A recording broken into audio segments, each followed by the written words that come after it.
میرے حضرت عبادت میں لطافت خوب رکھتے ہیں، رہے تقویٰ پہ چلتے ہیں، فقاہت خوب رکھتے ہیں۔ وہ بحر معرفت کے بحر الفت کے شناور ہیں۔ نحمده ونصلي ونسلم على رسوله الكريم من يومنا هذا إلى يوم الدين. أما بعد فأعوذ بالله من الشيطان الرجيم. بسم الله الرحمن الرحيم. ذلك بأنهم شاقوا الله ورسوله ومن يشاق الله فإن الله شديد العقاب.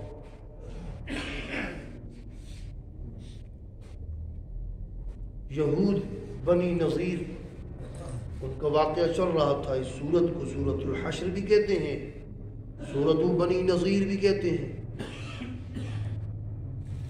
جو بنو نذیر تھے وہ جلا وطن ہوئے، ذلیل و خوار ہوئے، اور انہوں نے اپنے گھر برباد کیے۔ اللہ نے ان کے دلوں میں رعب ڈالا، اور آخرت میں ان کے لیے عذاب ہے۔ یہ سب کچھ کیوں ہوا؟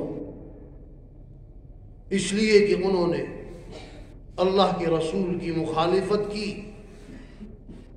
اللہ کے رسول کی مخالفت کا نتیجہ ذالک بأنہم شاقوا اللہ ورسولہ، یہ وہ ہے کہ جنہوں نے اللہ اور اس کے رسول کی مخالفت کی۔ شاق اللہ ورسولہ ومن یشاق اللہ، جس نے اللہ کے رسول کی مخالفت کی در حقیقت اس نے اللہ کی فإن اللہ شدید العقاب، ان کے لیے عذاب ہی نہیں ہے، شدید سخت ترین عذاب ہے۔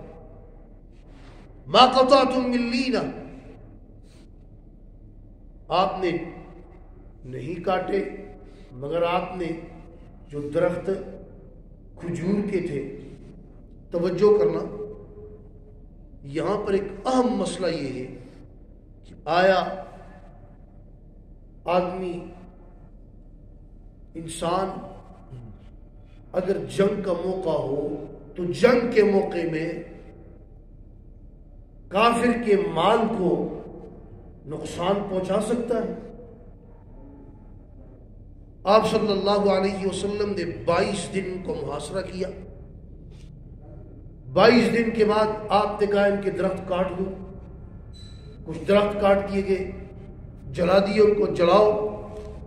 اس پر وہ صلح پر آمادہ ہو گئے اور پھر آخر ان کو جلا وطن کیا۔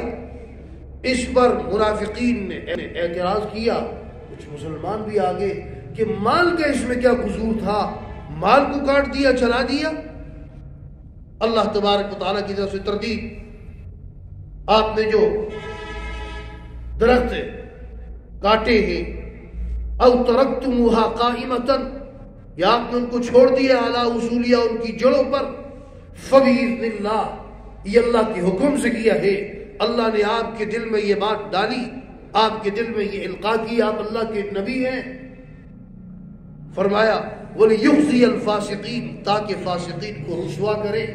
اب توجہ کرنا، ہر وہ مال جس سے باطل کو فائدہ ہو رہا ہو، کافر کو فائدہ ہو رہا ہو، مسلمانوں کو اس سے نقصان ہو رہا ہو، وہ کتنے قیمتی کیوں نہ ہو، اس کو ضائع کرنے کی اجازت، اس کو ضائع کر سکتے ہیں۔ یہ جو درخت تھے یہ قلعے کے سامنے تھے اور ان کے لیے مورچوں کے کام آ رہے تھے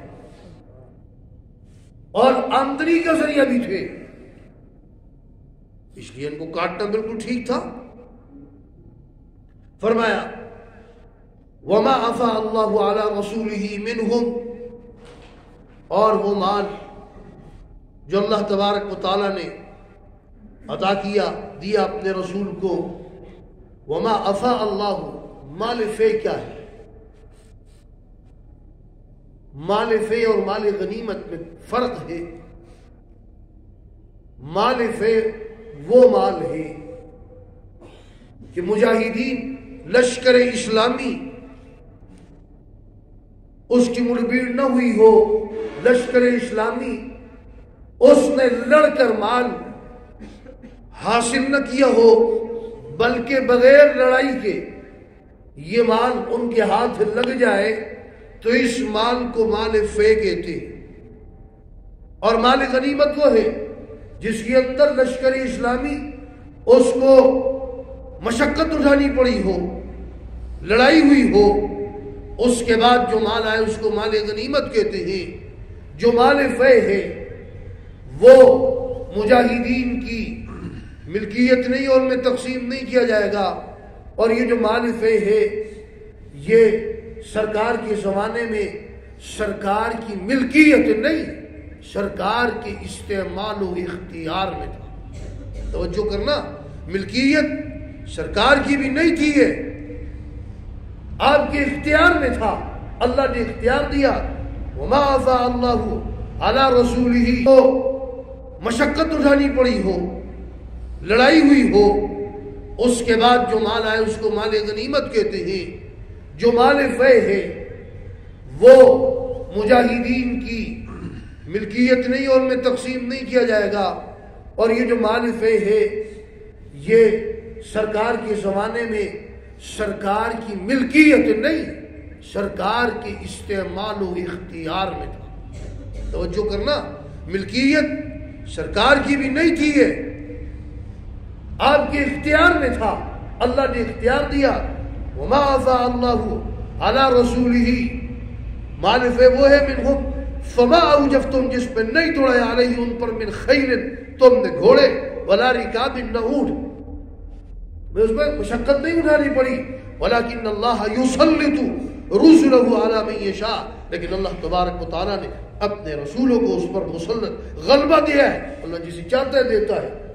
اب یہ آپ صلی اللہ علیہ وسلم کے اختیار میں، آپ چاہیں اپنے اہل و عیال اپنے گھر پر خرچ کریں، ازواج مطہرات پر کریں۔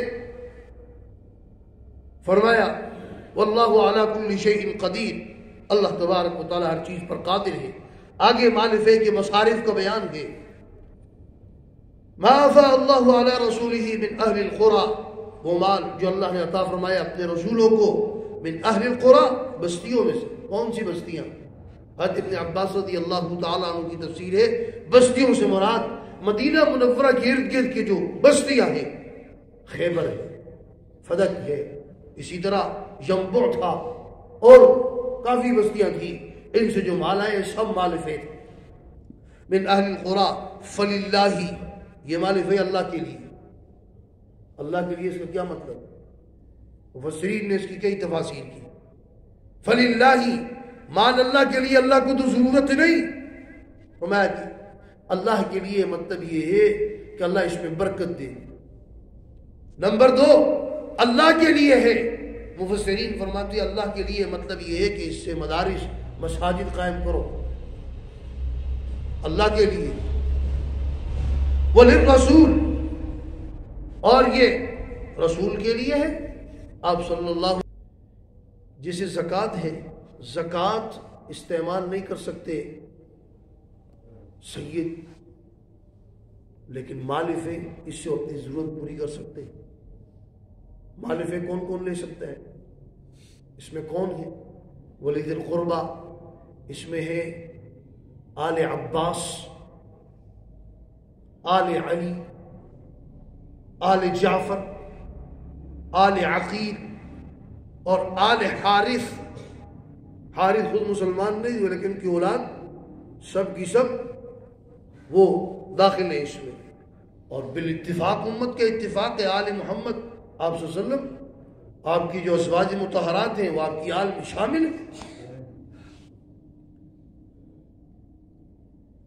ولی ذی القربہ والیتامى، یتیموں کے لیے، والمساکین، اور مساکین کے لیے۔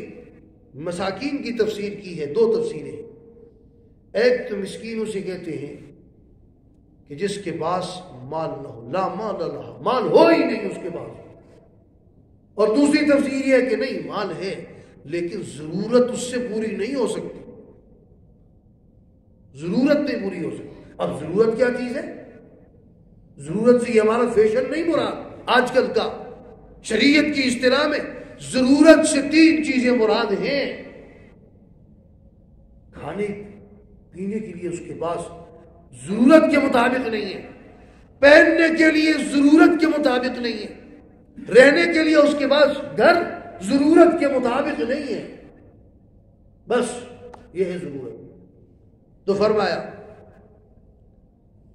اچھا یہ مصارف اللہ تبارک و تعالیٰ نے اکثر ان میں غریب غرباء کا تذکرہ کیا، یہ کیوں؟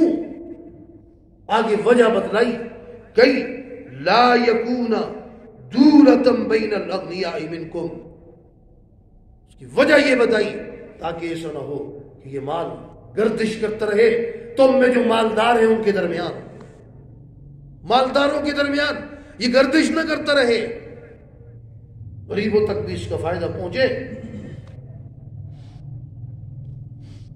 وَمَا آتَاكُمُ الرَّسُولُ فَخُذُوهُ، اور جو تمہیں دے تمہارا رسول اس کو لو، وَمَا نَهَاكُمْ، اور جس سے روکے فَانْتَهُوا، اس سے باز آ جاؤ۔ یہاں مال کے ضمن میں بات آئی، اس لیے مراد یہاں تو مال ہے، مال فے، مال جس کو دے سرکار دے، سرکار کے اختیار میں ہے، سرکار کی دنیا سے پردہ فرمانے کے بعد کہو کہ یہ مال گردش کرتا رہے تم میں جو مالدار ہیں ان کے درمیان، مالداروں کے درمیان یہ گردش نہ کرتا رہے، غریبوں تک بھی اس کا فائدہ پہنچے۔ وَمَا آتَاكُمُ الرَّسُولُ فَخُذُوهُ، اور جو تمہیں دے تمہارا رسول اس کو لو، وَمَا نَهَاكُمْ، اور جس سے روکے فَانْتَهُوا، اس سے باز آ جاؤ۔ یہاں مال کے ضمن میں بات آئی، اس لیے مراد یہاں تو مال ہے، مال فے، مال جس کو دے سرکار کے اختیار میں ہے، سرکار کی دنیا سے پردہ فرمانے کے بعد اب یہ جو حاکم ہے مسلمانوں کا، اس کو یہ اختیار ہے کہ مال فے کو اپنی ضروریات میں استعمال کر سکتا ہے، لیکن ایک شرط لگائی تھی کہ یہ ملکیت نہیں ہے، اختیار میں ہے۔ اس لیے اگر حاکم دنیا سے چلا جائے وہ یہ نہیں کہہ سکتا کہ میری میراث ہے اس کو میراث میں تقسیم کرو، یہ میراث نہیں ہے، ملکیت نہیں ہے، ملکیت ہوتی تو میراث بن جاتی، صرف اختیار میں ہے۔ تو فرمایا جو دیا ہے جو دے اس کو لو، جس سے جو نہ دے اس سے رک جاؤ، جس کو مال دیتے ہیں وہ لے لے، جس کو نہیں دیتے۔ عموم بھی ہے اس آیت کا، جو بھی حکم دیا سرکار نے اس کو لو، اور جس کام سے روک دے اس سے باز آ جاؤ۔ واتقوا اللہ، اللہ سے ڈرو، ان اللہ شدید العقاب، اللہ تبارک و تعالیٰ کی پکڑ بڑی سخت ہے۔ آگے خصوصاً 7واں مصرف بھی ہے اور ساتھ مہاجرین و انصار کا تذکرہ ہے، انشاءاللہ اس کی تفصیل اللہ نے زندگی رکھ دی تو کل ہوگی۔ اللہ تبارک و تعالیٰ ہم سب کو قرآن و سنت کی تعلیمات سمجھ کر اس پر ہم سب کو عمل کرنے کی توفیق عطا فرمائے۔ وآخر دعوانا ان الحمدللہ رب العالمین۔ تبارك الذي نزل الفرقان على عبده ليكون للعالمين نذيرا